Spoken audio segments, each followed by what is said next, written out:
gone through the numericals related with the preliminary estimates. So again, depending upon that, some more numericals in today's lectures we will try to solve. Again, I have given one problem which is to be written in the record books. So first we will tell you the answers which you have calculated.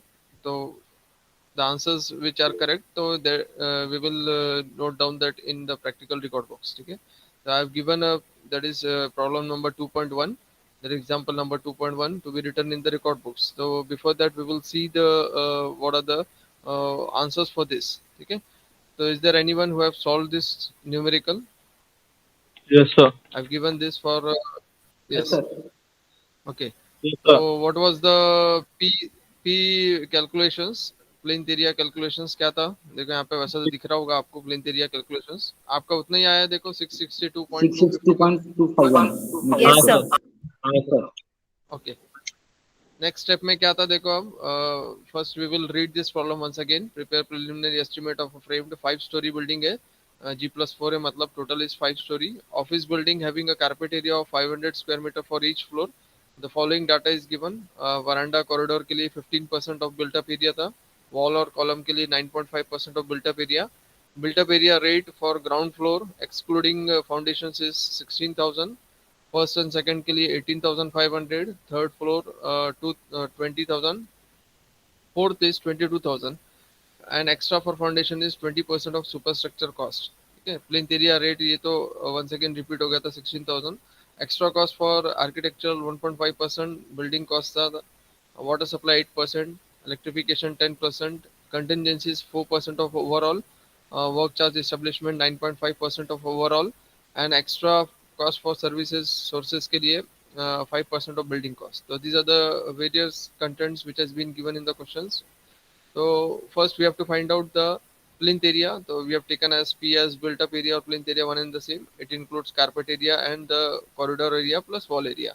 15% of P, 9.5% of P, just the addition is there, division and addition is there. So it comes to be the P calculations, it comes to be 662.251. अब इसके बाद क्या निकालना है अपने पास, इसके base पे rate given है, ठीक है ना. Build up area ground floor rate है 1600.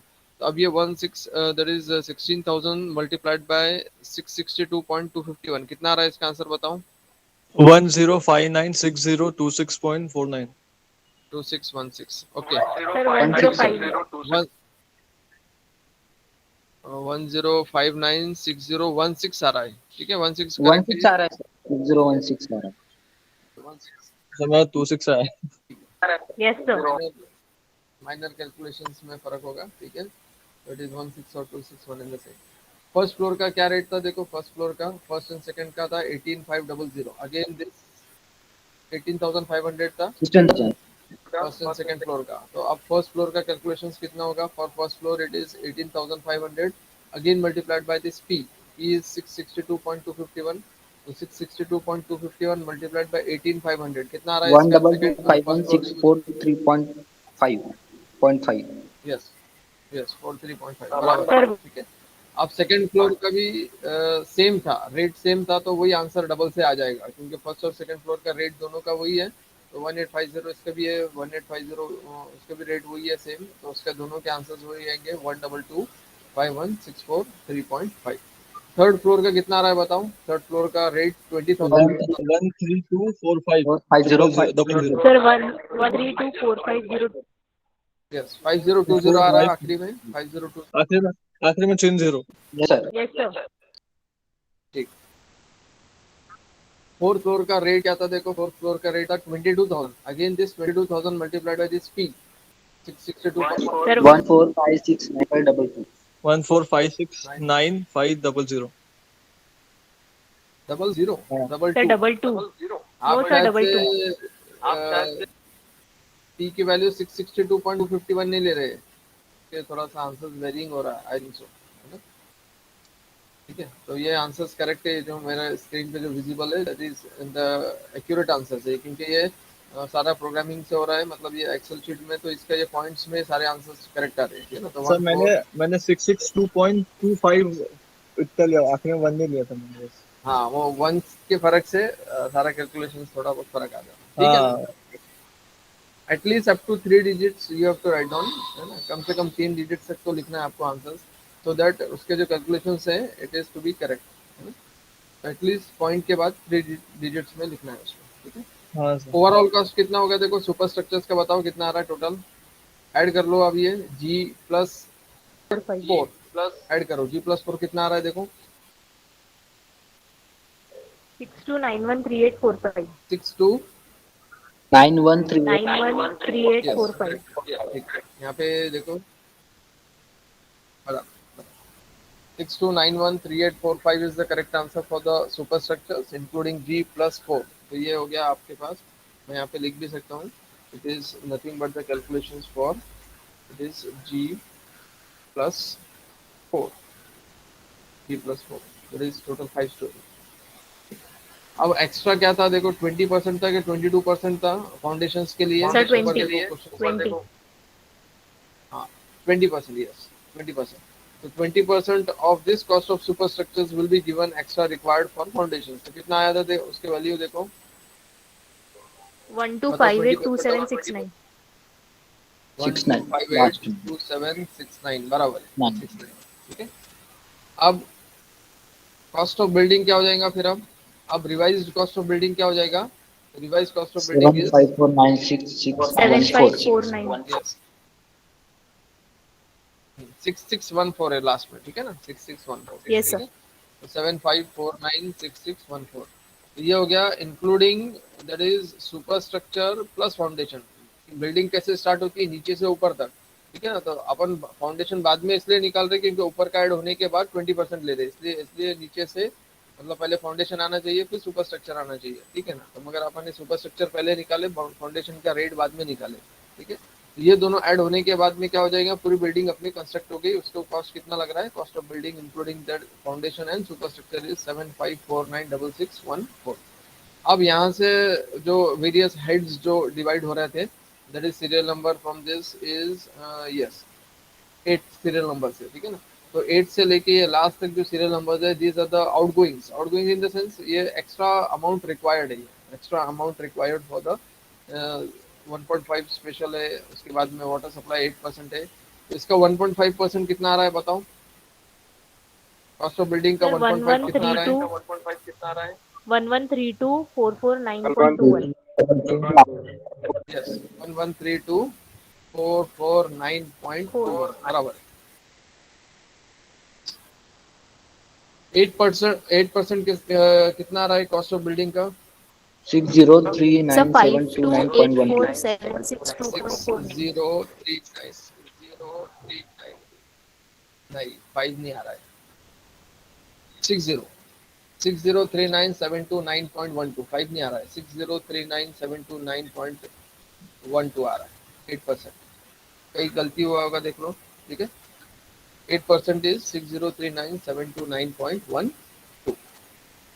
सेम वे 10% ऑफ 75496614 का 10% मतलब 10 कम हो जाएगा, मतलब ये लास्ट वाला 4 नहीं होगा, ठीक है ना। 10% 1.4 होगा सर लास्ट तो में ये कितना, हाँ 1.4 हो जाएगा बराबर, ठीक है।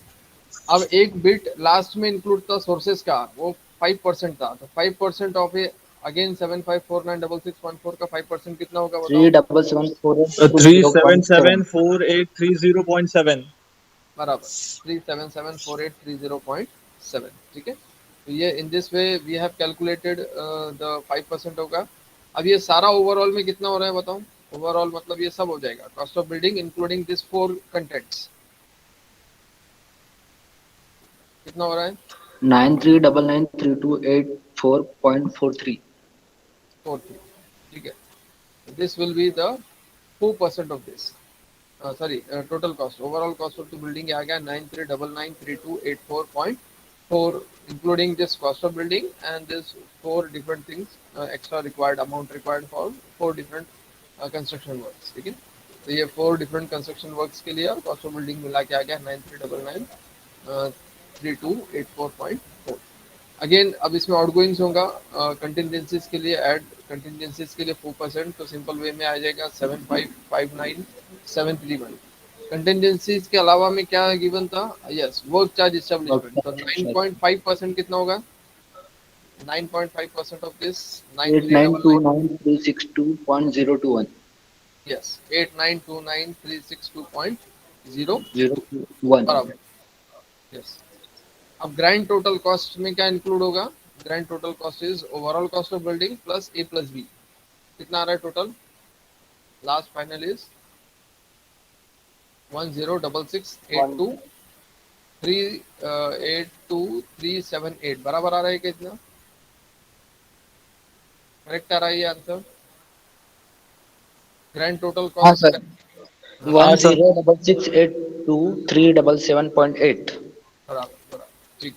तो इन Sure. दिस वे मतलब ये सारे आंसर्स जो आपने बताए हैं वो करेक्ट है, तो so that it can be written in the record books. ठीक है, तो आप इसको स्नैप ले लो, बोलो, या फिर जो भी क्वेश्चन था इसका आपने क्वेश्चन का थोड़ा सा ले लो, मैं फिर से ऊपर किया उसको, तो इसका स्नैप ले लो और सेम जो मैंने अभी प्रोसेस बताया है वैसे टेबल बना के वो सारे काम करके अपने को सिंपल वे में इसके कैलकुलेशंस कर लो और finally you have to write down in the record book. जैसा दिख रहा है वैसे ही रिकॉर्ड बुक्स में लिख लो सिंपल वे में, सो that it is the concepts will be clear. ठीक है, तो ये रिकॉर्ड बुक्स में आपको लिखना है एक्सपेरिमेंट नंबर 1 बोल के इसको लिखना है, प्रैक्टिकल नंबर 1, और उसका नाम रहेगा preliminary estimate using plain area method. Preliminary estimate using plain area method, उसमें फिर ये प्रॉब्लम सॉल्व करना है फिर आपको. ठीक है, अब depending upon this again we will solve some more problems. एक दो प्रॉब्लम्स और हैं, दो तीन प्रॉब्लम्स है, सिंपल है वो. अब ये तो ज़्यादा डिफिकल्ट था, डिफिकल्ट इन द सेंस ज़्यादा many things were taken care in this problem. Simple problems is also there. 2.2 एक next problem है. First I will read the problem. Prepare an approximate estimate of a building project with proper with total plinth area of all buildings is 800 square meters and from the following data. Plinth area rate as usual 4,500 है. Cost of water supply 7.5% of cost of building है. Sanitary के लिए 15% of cost of building है. Architectural 1%. Roads and loans के लिए 5% है. Contingencies 4% overall से है और सुपरविजन 8% ओवरऑल से है. और next is find finally we have to find out the total cost of building. Okay, ठीक है, तो सिंपल है, ज़्यादा कुछ कैलकुलेशन ही नहीं है इसके अंदर, सिंपल कैलकुलेशंस आर देयर. तो fastly we will see plinth area कितना है. प्लिंथ एरिया 800 गिवन है और plinth area rate as usual 4500 है. अब इसका cost of building just the multiplication of this two will be there. P A and P A R का दोनों का मल्टीप्लिकेशन होगा plinth area and plinth area rate का. तो it is 361234 3 crore 60 I think lakhs. ठीक है ना, 60 लैक्स.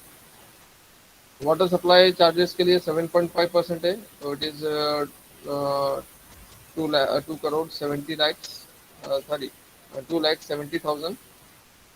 सैनिटरी के लिए 15% हो गया 54 4 टाइम्स 0. आर्किटेक्चरल के लिए 1% हो गया 36,000. लॉन्स के लिए 5% हो गया 184 टाइम्स 0.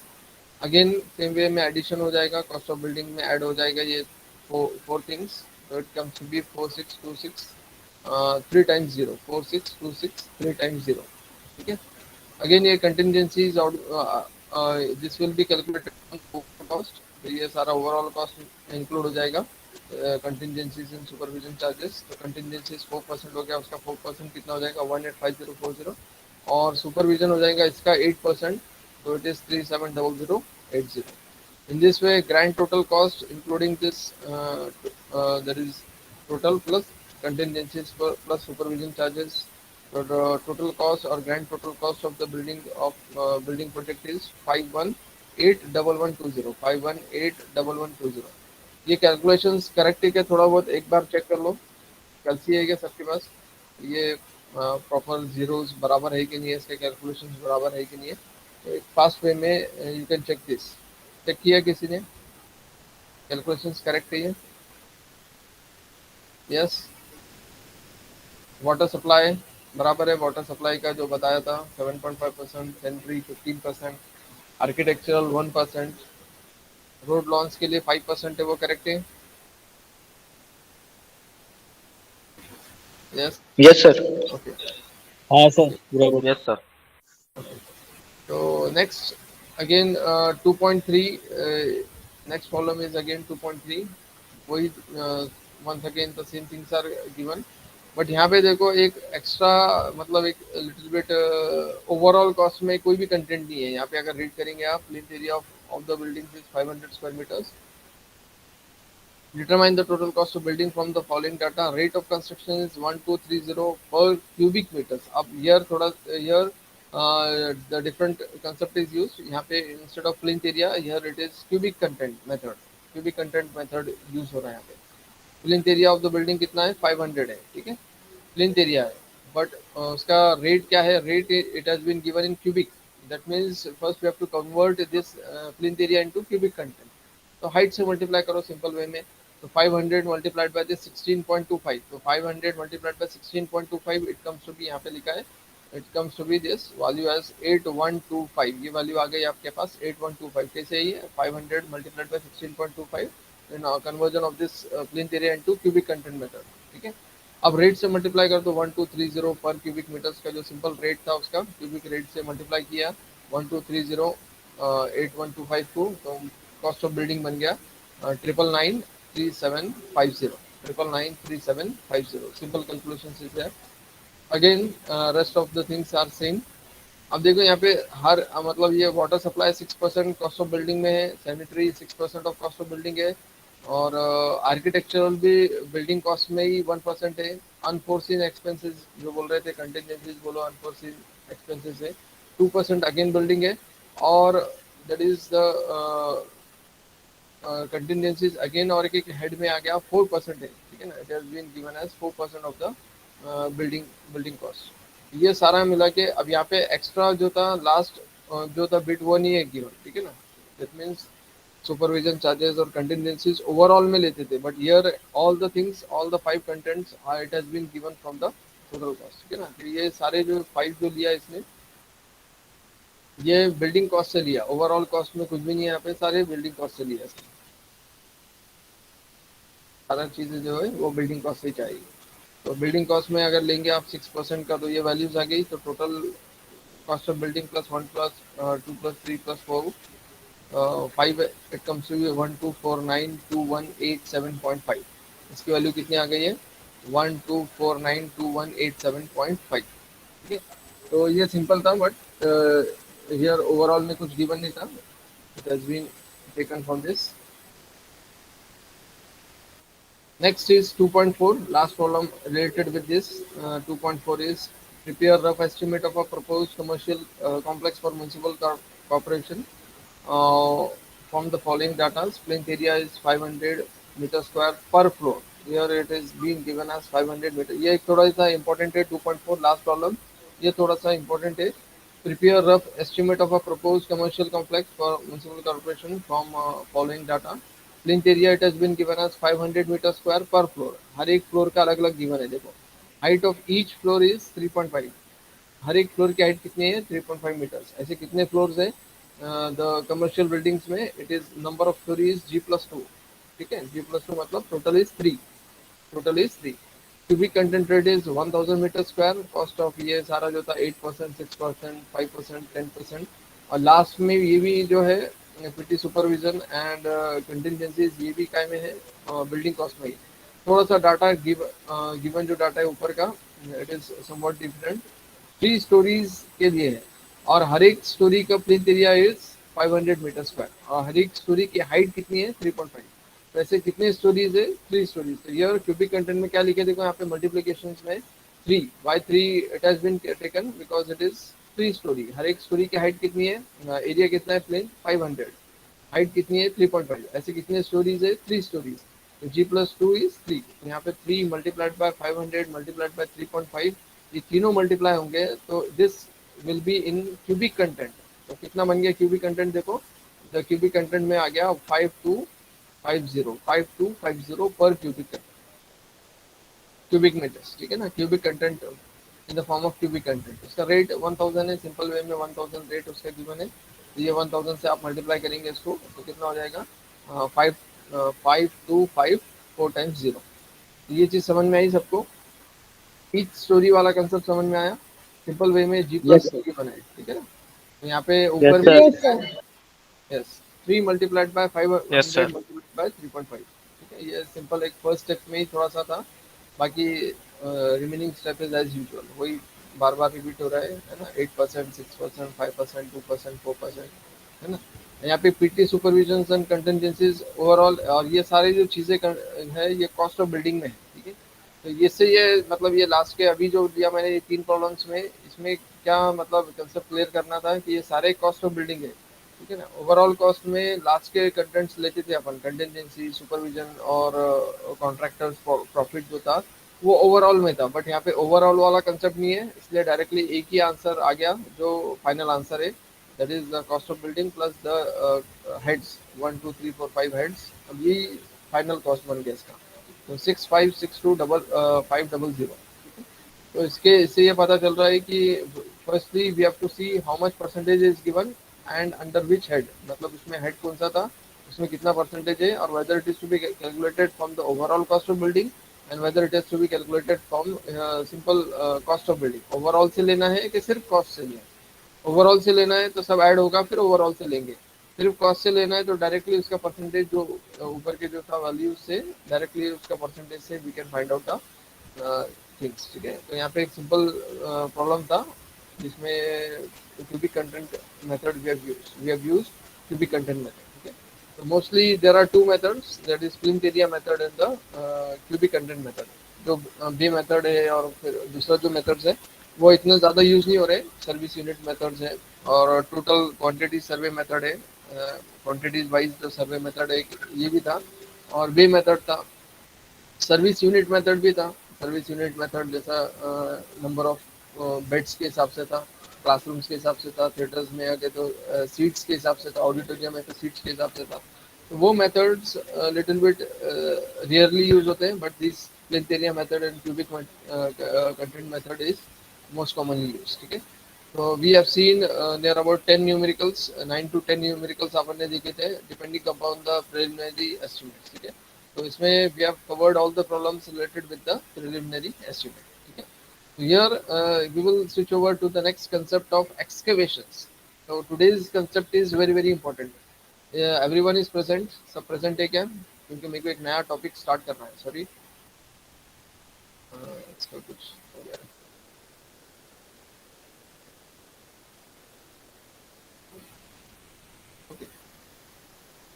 तो I have to start a new topic, सब प्रेजेंट है तो स्टार्ट होगा, नहीं तो फिर मैं नेक्स्ट लेक्चर में स्टार्ट करूंगा, बिकॉज के जो प्रॉब्लम्स एक्सकेवेशंस के इट इज़ लिटिल बिट बल्कि ज़्यादा डिफिकल्ट है, और वो कंसेप्ट पे ही डिपेंडेंट है। कंसेप्ट क्लियर है तो आपके प्रॉब्लम सॉल्व होगी, कंसेप्ट क्लियर नहीं होगा तो problems will not be solve. तो अभी प्रेजेंट है क्या सब? यस, छोड़ के चले गए? Yes sir. सब नहीं, हमें यस सर। हाँ, मेरे को एक्सकेवेशन का एक नया टॉपिक स्टार्ट करना है, ठीक है। वो टॉपिक अभी के आज के लेक्चर से ही बेस्ड आपके प्रॉब्लम्स आगे सॉल्व होंगे। ये कौन जा रहा है? ये लेफ्ट हो रहा है, ये लेफ्ट प्रेजेंट है क्या? यहाँ पे मेरे पास 29 प्रेजेंट बता रहा है। Everyone is present, Sumera, Sushma, yes sir. अच्छा तपीश पटेल है क्या? Patil, Upeksha, Yogesh, sir Patil is here. Yes yes sir. okay, so we can start the next topic, that is the important topic related with excavations, ठीक है। excavation बहुत ज़्यादा important topic है, so we will see topic related with excavations, ठीक है ना। excavation से related topic study करेंगे, आज start करेंगे। तो मेरे पास उसका भी एक मतलब है।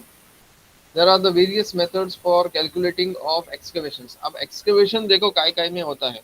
excavations एक तो कंस्ट्रक्शन ऑफ रोड्स में होगा और दूसरा कंस्ट्रक्शन ऑफ कैनल्स में होगा। कैनल्स आप देखेंगे वाटरवे है ना, पानी को फ्लो करने के लिए, जैसा अपस्ट्रीम से डाउनस्ट्रीम अगर पानी फ्लो होता है, ये एक नेचुरल फ्लो के लिए कैनल्स यूज होता है। कैनल्स आप देखे होंगे इरिगेशन पर्पज में, आप खेती अगर किसी के पास होगी तो उसमें कैनाल्स आप बनाते हैं, ठीक है ना। उसमें अर्दन मटेरियल्स यूज करके कैनाल्स बनते हैं, ठीक है ना। वाटर्स को अपस्ट्रीम से डाउनस्ट्रीम को फ्लो करने के लिए कैनाल्स होते हैं। तो कैनाल्स जो बनेंगे वो भी earthwork in excavation black cotton soil से बनते हैं, वो मुरुम फिलिंग बोलो या फिर ब्लैक कॉटन सॉइल से बनते हैं। और रोड्स भी नॉर्मली जो अपने पास बिटुमेन रोड्स है तो उसके भी पहले कंस्ट्रक्शन जो होता है वो अर्थवर्क इन एक्सकेवेशन होता है, मतलब अर्दन रोड्स रहते हैं, फिर बाद में फिर उसका बिटुमेन यूज करके अपन डामर यूज करके जो है वो उसको फिर अपन फाइनल लेयर डालते हैं, ठीक है ना। बट इनिशियल जो लेयर्स रहते हैं वो अंडुलेशंस रहेगा, मतलब उसमें कम ज़्यादा अगर लेवल्स रहेगा उसको लेवलिंग करना है तो first we have to excavate the soil, है ना। जो भी जहाँ से भी रोड कंस्ट्रक्ट होता है तो एक्सकेवेशन होता है, तो excavation it is to be done. तो एक्सकेवेशन जो भी होता है it is in this shape, trapezoidal shape में रहता है, it is in the trapezoidal shape, है ना। आप एक्सकेवेशन कैसे कर रहे हैं, तो excavation it is to be done in this trapezoidal shape. ये ट्रेपेजॉइडल शेप में एक्सकेवेशन होता है तो we have to find out the area of this trapezoidal shape. अब ये तो एक सेक्शन है, अब इसको इमेजिन करो कि ये सेक्शन रिपीट हो रहा है 1 किलोमीटर रोड के लिए, मतलब ऐसे स्लोप्स मेंटेन हो गए दोनों तरफ में, लेफ्ट साइड राइट साइड में, और यहाँ पे बीच से जो रोड, मतलब ये पूरा एक रोड ही है, मगर ये 1 किलोमीटर के एरियाज के और 1 किलोमीटर के लिए आपको ये मेंटेन करना है उसका स्लोप। वो प्रॉब्लम में जैसा गिवन रहेगा कि स्लोप मेंटेन करना है उसको, मतलब वो नीचे की तरफ रोड रहेगा या फिर हिली एरियाज में रोड आप कंस्ट्रक्ट कर रहे हैं तो वो डिपेंड करेगा, या फिर कुछ ऐसे रोड्स रहेंगे दोनों कवर हो गए, कुछ स्टिप स्लोप रहेगा रोड में और कुछ हिली एरियाज में रोड रहेगा दोनों कवर हो गए। तो ऐसे कुछ रोड्स रहेंगे जिसमें दोनों भी चीज़ें कवर होती है। तो we have to find out the earth work in excavations, तो how much quantity of filling will be required, how much quantity of cutting of earth work will be required, ठीक है ना। कटिंग कितना करना पड़ेगा आपको और फिलिंग कितना है, फिलिंग कितना है, ठीक है। तो हाउ टू कैलकुलेट दिस, तो there are the various methods are there, ठीक है ना। वेरियस मेथड्स कौन से हैं, तो देर आर 4 डिफरेंट मेथड्स। तो सबसे पहला मेथड है mean area method, number 2 is mid sectional method, number 3 is trapezoidal method, and number 4 is prismoidal methods। आपको दिख रहा होगा ऊपर में, सबको दिख रहा है सबसे ऊपर में कितने मेथड्स है, 4 मेथड्स है, mean area methods, mid sectional methods, and trapezoidal method and prismoidal method, sorry।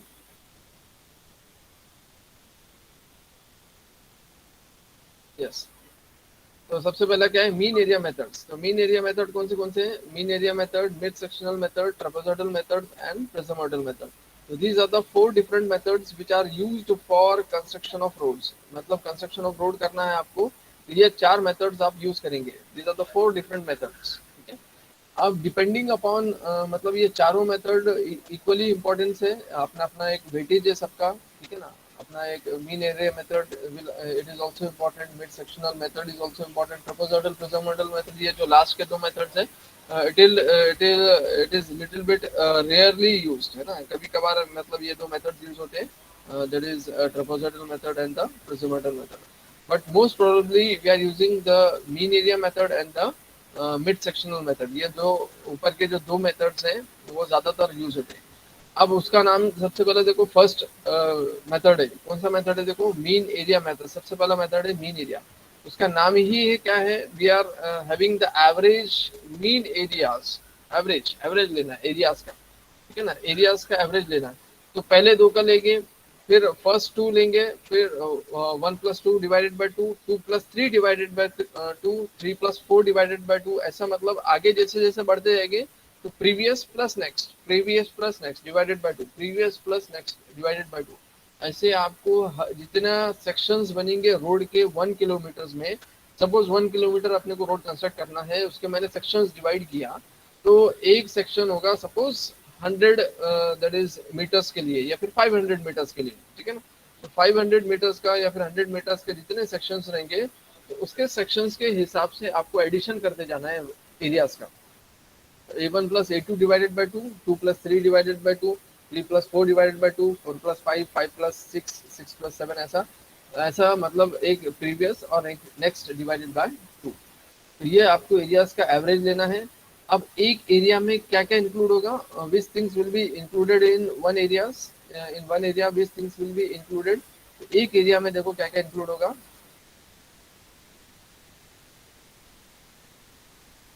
Okay एक एरिया में क्या रहेगा, देखो area is nothing but the area of trapezoidal. Area निकालना है क्या मतलब कि एरिया ऑफ ट्रेपेजॉइडल निकालना है, मतलब क्या होगा कि जिसके अंदर एक रेक्टेंगल है और दो triangles, one rectangle and two triangles. एक रेक्टेंगल होगा और दो ट्राइंगल होंगे, एक रेक्टेंगल होगा और दो ट्राइंगल होंगे। वो तो यहाँ पे देखो, अगर फिगर देख रहे होंगे आप, तो यहाँ पे अगर जो मतलब स्ट्रेट लाइन है या फिर जो सरफेस मतलब प्लेन सरफेस है, we are giving this as B is the width of this road, capital B is the width of this road, D M, ये तो एक मेथड के लिए दिया यूजली।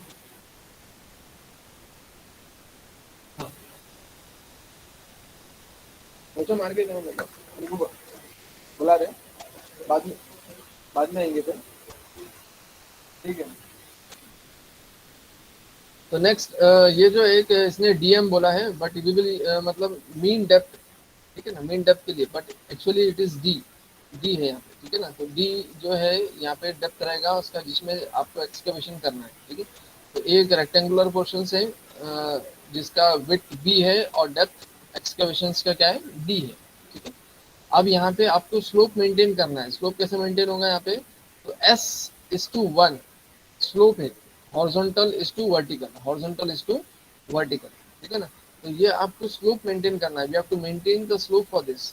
तो हॉरिजॉन्टल इज टू वर्टिकल क्या होगा, यहाँ पे स्लोप मेंटेन होगा, S:1। अब देखो S:1 है, हॉरिजॉन्टल इज टू वर्टिकल, और ये वर्टिकल कितना है, D है, instead of DM it is actually it is D।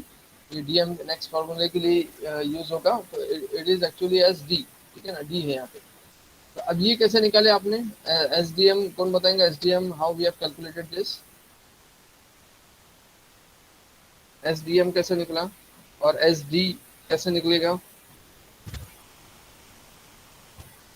Present है कि चले गए,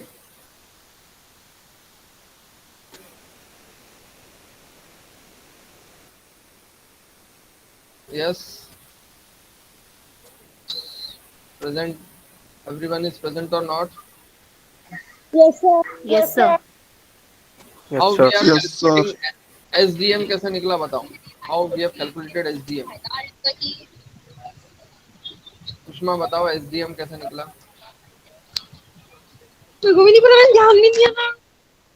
SDM how we have calculated, Shubham how we have calculated SDM,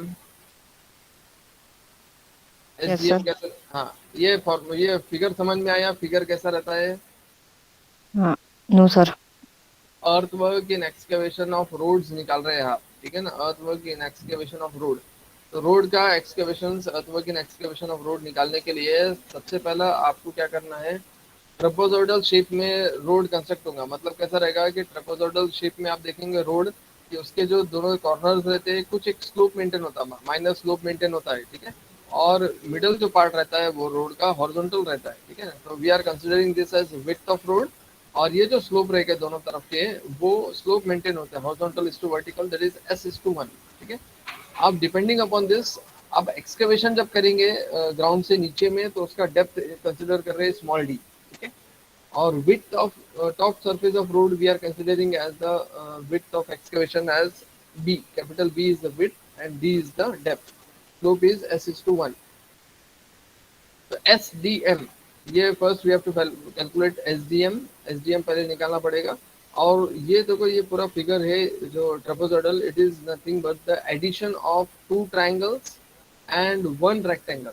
ये किसका एडिशन है, दो ट्राइंगल्स है और एक रेक्टेंगल है, एक रेक्टेंगल है।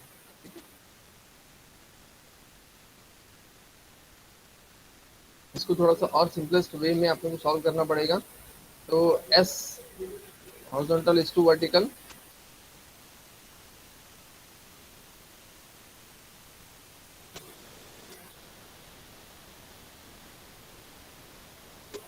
ये इसका कैलकुलेशंस बताओ, how this SDM has calculated, कोई बताएगा SDM कैसा आया,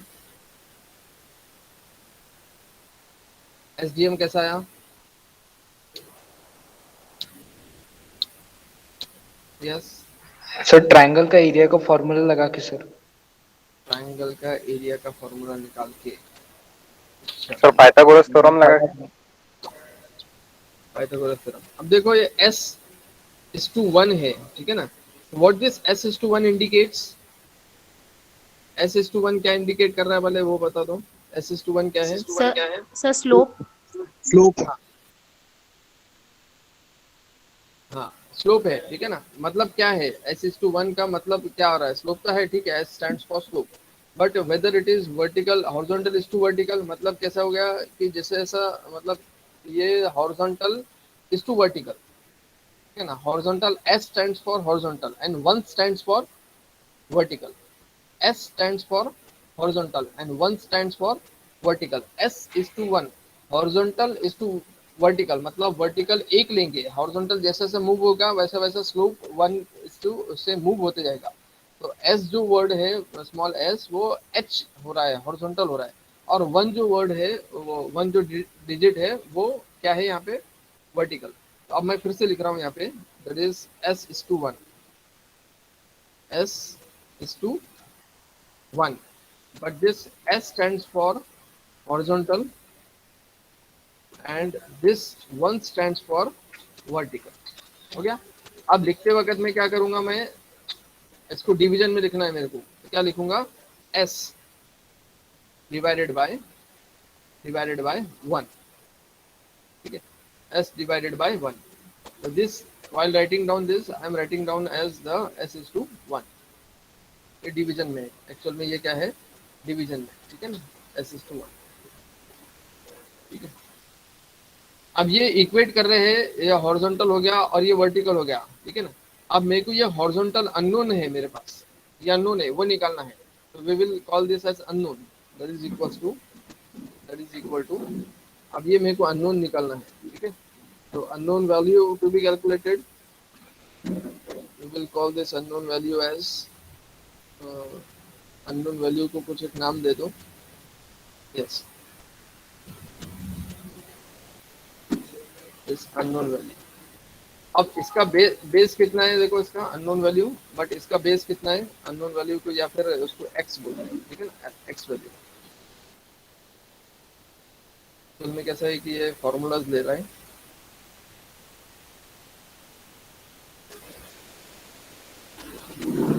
और इसका बेस कितना है, देखो नीचे में बेस अगर निकाल देंगे, इसका d इज द हाइट, इसकी हाइट है, ठीक है ना, इसकी हाइट d है, बट ये मेरे को मालूम करना है how this SDM has calculated, ठीक है। तो SDM कैसे कैलकुलेट होगा वो निकाल रहे हैं आप।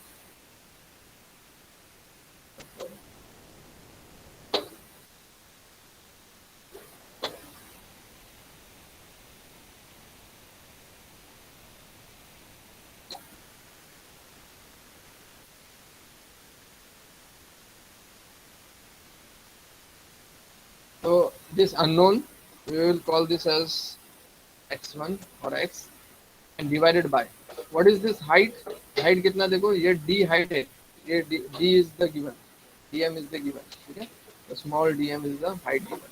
अब क्रॉस मल्टीप्लाई कर दो, तो this unknown, this into this, ठीक है ना। तो अननोन वैल्यू मतलब ये बेस क्या बन गया, SDM बन गया, ये इक्वेट हो रहा है एक दूसरे से, ठीक है ना, this is equating, that is equal to, simple क्या है, तो S इज हॉरिजॉन्टल एंड 1 इज वर्टिकल, तो मैंने लिखते वक्त लिखा हॉरिजॉन्टल बाय वर्टिकल, तो S divided by 1 that is equal to, again equate with horizontal. अब हॉरिजॉन्टल ये अननोन था मेरे पास, उसका नाम दिया x1, vertical is known, this vertical is known, ये स्लोप तो गिवन था, ये वर्टिकल नोन था, वर्टिकल नोन क्या होगा, dm, तो जस्ट क्रॉस मल्टीप्लिकेशन हो गया, तो S multiplied by dm and this unknown multiplied by 1, तो अननोन की वैल्यू क्या होगी, तो SDM divided by 1 that is SDM, तो this unknown value that is this x1 value, जिसको नाम अपन ने x1 दिए थे अभी में, दिस x1 वैल्यू जो थी अभी निकाले अपन ने, x1 is just cross multiplication of SDM, ठीक है। ये चीज समझ में आई सबको, how this SDM calculated, yes, is that clear to everyone? Yes, sir. Yes yes sir. SDM कैसा आया, समझ में आया, बहुत सिंपल है, क्योंकि sir. इसी के बेस पे प्रॉब्लम है, इसलिए मैं थोड़ा सा अलग से सॉल्व किया इसको, ठीक है। इसमें कंफ्यूज मत हो, S stand for horizontal and 1 stand for vertical. लिखते वक्त मैंने यहाँ पे ऐसा लिखा, इसका हॉरिजॉन्टल अननोन था तो अननोन लिख दिया यहाँ पे x1, और इसका vertical in the form of this has been given as dm, तो dm दिया, जस्ट क्रॉस मल्टीप्लिकेशन किया, ये इससे मल्टीप्लाई किया, ये इससे मल्टीप्लाई किया, तो SDM की वैल्यू दैट इज x1 की वैल्यू SDM हो गई। That means upon area of this triangle can easily be calculated, और ये भी ट्राइंगल का एरिया कैलकुलेट कर सकते हैं, ठीक है ना। अब एरिया निकालना है, तो area is the addition of this. तो एरिया अगर निकालना है तो एरिया क्या रहेगा, सबसे पहले रेक्टेंगल का एरिया। तो रेक्टेंगल का एरिया क्या होगा, B into capital B into D M, और डी बोलो, ठीक है ना, D M one and the same, ठीक है। ये एक फॉर्मूला हो जाएगा इसका।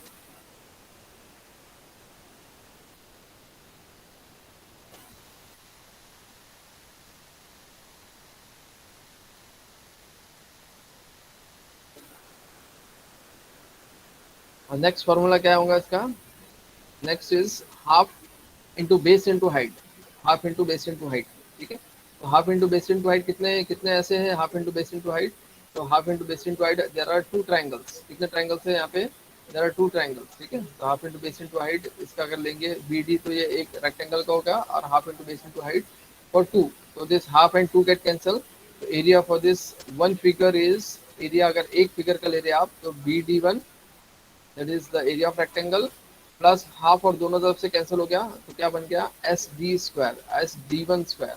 डी एम को अभी अज्यूम मत करो, D D D one assume कर रहे हैं, instead of D M we are assuming as D one. तो B D capital B into D one plus S D one square, ये एक एरिया के लिए हो गया। ऐसे कितने एरियाज अभी एवरेज लेते वक्त A one plus A two है, तो B D D two plus S D two square, ठीक है। तो अब यहाँ पे क्या है, क्वांटिटी कैसे निकालेंगे, क्वांटिटी मीटर क्यूब में रहता है, ये तो एरिया निकाल दिया आपने, ठीक है। अब ऐसे कितने लेंथ ऑफ रोड है, 1 मीटर्स है, 2 मीटर्स है, 0.5 मीटर्स है, कितना मीटर्स का है, तो it is multiplied with the metres, ठीक है। तो ये आपका किससे मल्टीप्लाई होगा, मीटर से मल्टीप्लाई होगा, ठीक है। यहाँ पे दिख रहा होगा आपको कि this quantity A one plus A two divide by 2 multiplied with length of road, तो metre square multiplied by metre, तो क्वांटिटी काय में आएगी अब मीटर क्यूब, क्वांटिटी काय में आएगी, अर्थवर्किंग एक्सकवेशन काय में आएगा मीटर क्यूब, ठीक है ना। एलबीएच रहता है वो metre cube, length into width into height, तो मीटर क्यूब में रहता है excavation. First method is mean area method, सबको समझ में आया मीन एरिया मेथड क्या रहता है, yes everyone, is that clear to everyone, mean area method? Yes, sir. Okay, next method is mid sectional method. अब मिड सेक्शनल मेथड में actually figure में मिड सेक्शनल के लिए था, ठीक है ना। तो we have taken for this D1 D2 के लिए भी आपने यही फिगर ली है, but actually this figure was DM के लिए, दैट इज मीन डेप्थ के लिए था। What is mean depth, mid sectional method में डेप्थ का मीन ले रहे, मीन एरिया मेथड में एरिया का मीन ले रहे, ठीक है ना। ये दोनों थोड़ा सा अलग अलग फॉर्मूलेज है।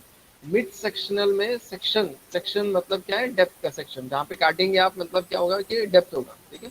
तो मिड सेक्शनल अगर वर्ड आता है तो we are using mean depth, तो डीएम का फॉर्मूला क्या बन जाएगा, D1 plus D2 divided by 2। But actual में एरिया अगर निकालना है तो एरिया का फॉर्मूला क्या रहेगा, अब यहाँ पे क्या किए थे, यहाँ पे दो एरियाज निकालने के थे, तो इसलिए अलग अलग निकला था। अब यहाँ पे डायरेक्टली एक ही फॉर्मूला है, वही फॉर्मूला आएगा B D plus H D square.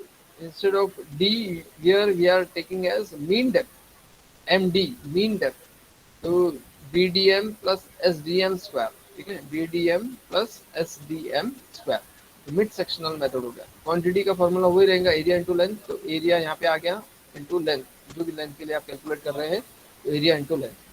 तो ये द फॉर्मूले समझ में आए सबको, यस यस सर।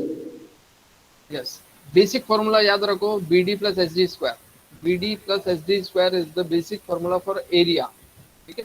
अब मीन एरिया लेते तो A one plus A two divided by 2, mid sectional लेते तो D1 plus D2 divided by 2, बस दोनों के लिए एरिया का formula is same, B D plus S D square, B D plus S D square, B D plus S D square, the formula used for calculating of trapezoidal area, trapezoidal area का formula है B D plus S D square, ये formula याद रखो, ठीक है। Next और दो methods भी हैं, कौन से देखो, ट्रेपोजॉइडल एंड प्रिज्मोइडल मेथड। तो ये आपने शायद से मैथमेटिक्स में भी पढ़े होंगे, ट्रेपोजॉइडल मेथड क्या रहता है, प्रिज्मोइडल मेथड क्या रहता है, तो वही चीज़ आपको फिर से पढ़ रहे हैं। ट्रेपोजॉइडल मेथड क्या बोलता है, क्वांटिटी कैसे निकालेंगे आप, फॉर्मूला है उसका L/2 in bracket first area plus last area, पहला जितना भी एरियाज है जिसको भी नाम देते आप, first area plus last area plus 4 times summation of even area plus 2 times summation of odd areas. Formula क्या है ट्रापेजॉइडल का, देखो L/3 first area plus last area plus 4 times summation of even area plus 2 times summation of odd area, even area plus 2 times summation of odd area. तो ये काय का formula हो गया ट्रापेजॉइडल फॉर्मूला। प्रिज्म मॉडल का कैसा है, simple ही है बट इसका समवॉट डिफरेंट है, L/2 ही रहेगा, मगर यहाँ पे लिखते हो क्या रहेगा प्रिज्म मॉडल में, देखो first area plus last area, starting के सेम है, L/3 के बजाय L/2 आ गया। अब ये 4 इवन और 2 ऑड के बजाय 2 टाइम्स द रिमेनिंग, अब जितना बीच का था सारा 2 टाइम्स ले लिया आपने, 2 टाइम्स रिमेनिंग एरिया। ये कौन सा फॉर्मूला हो गया, प्रिज्मोइडल फॉर्मूला, ठीक है, ट्रापेजॉइडल फॉर्मूला और प्रिज्मोइडल फॉर्मूला, ठीक है। Next is calculations of quantities in cutting and filling, ठीक है, calculation of quantities in cutting filling. मैंने जैसा बताया था कि some part of road will be in cutting and some part will be in filling. Undulations रहेगा, road ऊपर नीचे होते हैं, तो कुछ पार्ट कटिंग में आता है, जो ऊपर का रहेगा वो कटिंग में आएगा, और कुछ गड्ढे रहेंगे मतलब अनइवन सरफेस रहेगा नीचे में रहेगा, है ना, तो वो फिलिंग पार्ट रहेगा उसमें, ठीक है ना। तो कटिंग एंड फिलिंग रोड रहेगा so that level of road to be maintain, ठीक है। तो वो मेंटेन करने के लिए again there is somewhat different concept is used, ठीक है। कैलकुलेशन ऑफ फॉर्मेशन लेवल मतलब टॉप लेवल, फॉर्मेशन लेवल मतलब टॉप लेवल, जहाँ से आपने मूविंग व्हीकल्स मूव हो गए, वो टॉप लेवल कैसे मेंटेन करना है उसको बोलेंगे फॉर्मेशन लेवल।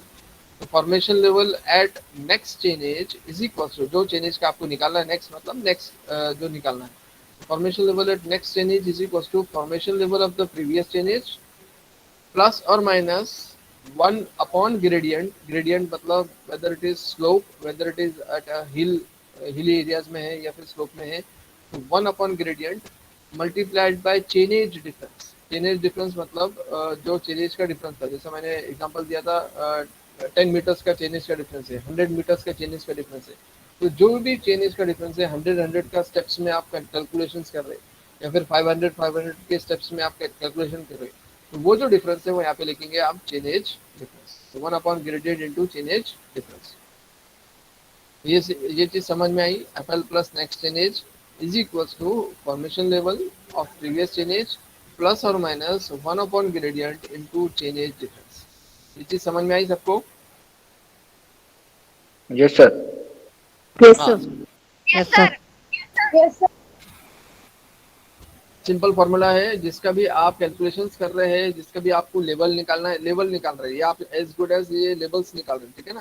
तो formation level at next chainage is equal to formation level at previous chainage plus और माइनस। अब प्लस कब आएगा और माइनस क्यों आएगा, यहाँ पे लिखते वक्त यहाँ पे देखो दोनों भी लिख दिया यहाँ पे, प्लस एंड माइनस, ठीक है। प्लस कब आएगा, जब when there is a rising gradient, और माइनस कब आएगा, when there is a falling gradient, कोई भी चीज फॉल हो रही है, नीचे की तरफ जा रहा है, स्लोप है ना, ग्राउंड अगर स्लोपिंग ग्राउंड है, स्टीप स्लोप है, तो माइनस हो जाएगा, अगर वो हिली स्टेशन से ऊपर की तरफ है तो प्लस हो जाएगा, ठीक है। इसलिए दो लिखते वक्त यहाँ पे plus and minus both it has been given in the formula, but we will use as per the condition given mention in the question. Question में जैसा कंडीशन है कि अगर ऊपर की तरफ है तो प्लस होगा, और नीचे की तरफ स्लोप में रहेगा, कोई भी ग्राउंड स्लोप में रहेगा तो माइनस हो जाएगा 1 अपॉन ग्रेडियंट, ठीक है, चेनेज डिफरेंस। आप calculation of depth of section कैसे निकालेंगे, आप डेप्थ निकालना है, जैसा अभी फॉर्मूले में यूज किए थे आप d1 by d2 divide by 2 या फिर dm के लिए ये यूज है, but how to find out this d1 and d2, d1 d2 जो फॉर्मूले में यूज होता है वो कैसे निकालेंगे, या फिर एरिया के फॉर्मूले में जो bd प्लस hd स्क्वायर, तो d स्टैंड्स फॉर डेप्थ, तो how to find out this d कैसा मालूम करेंगे आप, depth of cutting, depth of filling, वो कैसा मालूम करेंगे, वेदर इट इज कटिंग और वेदर इट इज फिलिंग, मतलब कटिंग हो रहा है क्या फिलिंग हो रहा है डेप्थ का, तो FL माइनस GL से निकालेगा, formation level minus actual ground level, जो फॉर्मेशन लेवल जहाँ पे रोड आएगा माइनस माइनस ग्राउंड लेवल, जैसा ग्राउंड लेवल था अपने पास, ओरिजिनल लेवल जो था, ठीक है, तो FL minus formation level minus ground level. अब ये कैलकुलेशन होने के बाद अगर उसकी साइन माइनस आती है, FL माइनस GL हो गया, मगर वैल्यू d की माइनस में आई है, माइनस डी मतलब क्या हो गया कि minus indicates section is in cutting, negative value indicate section is in cutting. क्या मतलब है कि सेक्शन कटिंग की तरफ है। अगर डी की value F L minus G L होने के बाद में प्लस आती है तो क्या होगा फिर, क्या होगा फिर, फिलिंग में आएगा। ठीक है, इम्पैक्टमेंट बोलते हैं उसको। ठीक है ना, फिलिंग में होगा। अगर पॉजिटिव वैल्यू होती है तो फिलिंग, और नेगेटिव वैल्यू होती है तो कटिंग। ठीक है, तो is that clear to everyone? Yes, Yes, sir. sir. Yes, Yes, sir. Okay. तो इन दिस वे आज के लेक्चर इम्पोर्टेंट था, जिससे बेस्ड अपन नेक्स्ट लेक्चर में we will try to solve the numericals related with earthwork in excavation in case of roads. ठीक है, roads में अर्थवर्क इन एक्सकवेशन अपन नेक्स्ट प्रॉब्लम्स नेक्स्ट लेक्चर्स में सॉल्व करेंगे। तो आज के लेक्चर में जो अपन ने किए हैं कि 4 मेथड्स अपन ने स्टडी किए। Mean area method, mid sectional method, trapezoidal method, prismoidal method, ये 4 मेथड्स आपने स्टडी किए। और ये 4 मेथड के बेस से we have to find out the quantity of earthwork in excavation in case of cutting और in case of filling in case of roads. तो पहले आप रोड्स के प्रॉब्लम सॉल्व करेंगे। Next we will try to solve the problems related with canals also. ठीक है, canals में भी आप देखेंगे, कैनाल थोड़ा सा डिफिकल्ट रहता है, तो कैनाल्स बाद में आएगा, पहले रोड्स आप मालूम करेंगे। ठीक है, तो आज का लेक्चर भी बहुत ज़्यादा इंपॉर्टेंट था। और नेक्स्ट लेक्चर जब भी होगा as per time table, it is also very important because we will solve the numericals based on earthwork in excavation of roads, depending upon all these 4 methods, depending on all these 4 methods. ठीक है, so we will end this today's lectures. Any doubts, any queries? किसी को कोई doubts है, कुछ पूछना है? Yes, No, sir. okay. So we can end this today's lecture. Yes, Yes, sir. okay. So answer your roll calls. Roll number 1 to 10. Sir, roll number 10. 1 to 10. Roll number Roll 10. number 9. 9. Roll number 4. Roll number 6. 6. Yes, 6, sir. 9, Roll number 4. 4. 4 और 7. Yes, sir. तो 4, 6, 7, 9 and 10, बस इतने ही चाहिए, 5 लोग। 4, 6, 7, 9, 10। Sir roll number 62। अब ये 1 to 10 ही चल रहा है। 15। 11 to 20, 11 to 20, 20. Sir, roll number 13. 13, roll number 12. 12, 16, 20, 13, Sir, roll number 16. 16, 15, okay, 17. 17, Sir, 19. 19, okay, 21 to 30, Sir, roll number 22. 22, 25. 25,